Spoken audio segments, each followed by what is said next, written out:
안녕하세요. 오늘은 실물 안전자산인 금에 대해 알아보겠습니다. 지난 10년 동안 금에 투자했다면 7번은 수익을 보셨을 겁니다.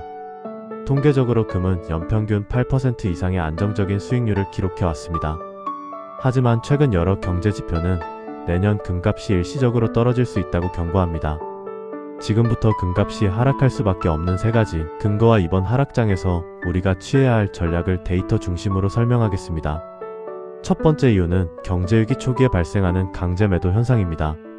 흔히 위기가 오면 금값이 오른다고 생각하지만 역사적 데이터는 다릅니다. 2008년 금융위기 당시 금값은 단기간에 25% 하락했고 2020년 코로나 초기에도 2주 만에 15%가 급락했습니다. 주식이나 부동산 가격이 폭락하면 투자자들은 손실을 메꾸기 위해 현금이 필요해집니다. 이때 손해를 보고 있는 주식을 팔기보다 수익이 나 있는 금을 먼저 팔아 현금을 확보합니다. 결국 당장 쓸 현금을 마련하기 위해 파는 것인데 이를 전문 용어로는 유동성을 확보하기 위한 매도라고 부릅니다. 하지만 금은 공급이 매우 제한적입니다. 인류가 지금까지 채굴한 금은 약 21만 톤이며 지구상의 남은 매장량은 5만 톤에 불과합니다. 매년 채굴량은 2% 내외로 한정되어 있어 급한 불을 끄기 위해 억지로 팔렸던 금은 시장이 안정되면 다시 가치를 회복하고 진짜 돈 대접을 받으며 원래 가격을 되찾게 됩니다. 두 번째 이유는 전 세계 최대 금 매수 주체인 중국 중앙은행의 전략적 움직임입니다. 중국은 2022년 말부터 18개월 연속 금을 사들여 보유량을 2264톤까지 늘렸습니다. 하지만 최근 공식적으로 금 매수를 중단했습니다. 중국의 매집 데이터를 보면 금값이 온스당 2,400달러를 넘어서면 매수를 멈추는 경향이 뚜렷합니다. 비싼 가격에 사기보다 매수 중단 소식을 전해 시장의 불안감을 조성하고 가격 하락을 유도하는 전략입니다. 개인 투자자들이 겁을 먹고 물량을 내놓아 가격이 낮아지면 중국은 다시 낮은 가격에서 대량 매집을 시작합니다. 내년의 하락은 중국이 더 유리한 가격의 금을 확보하기 위해 유도한 계획된 조정일 가능성이 큽니다.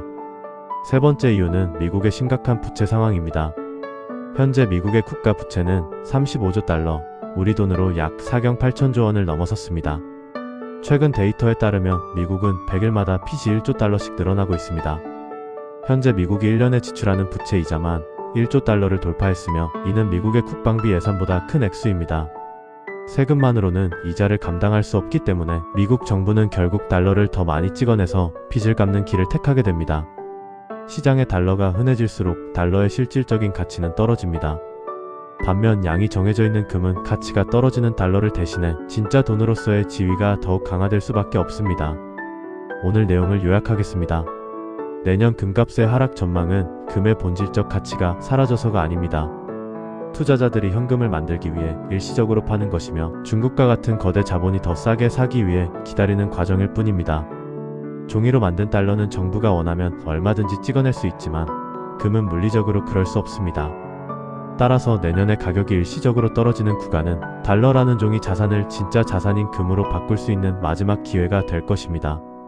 숫자로 표시되는 시세가 아니라 금이 가진 절대적인 희소성에 주목하시기 바랍니다. 다가올 하락장에서 공포에 굴복해 금을 팔 것인지 아니면 거대 자본의 움직임에 맞춰 가치를 비축할 것인지 판단해 보시기 바랍니다. 오늘 설명해드린 데이터가 여러분의 자산을 지키는 기준이 되길 바랍니다. 감사합니다.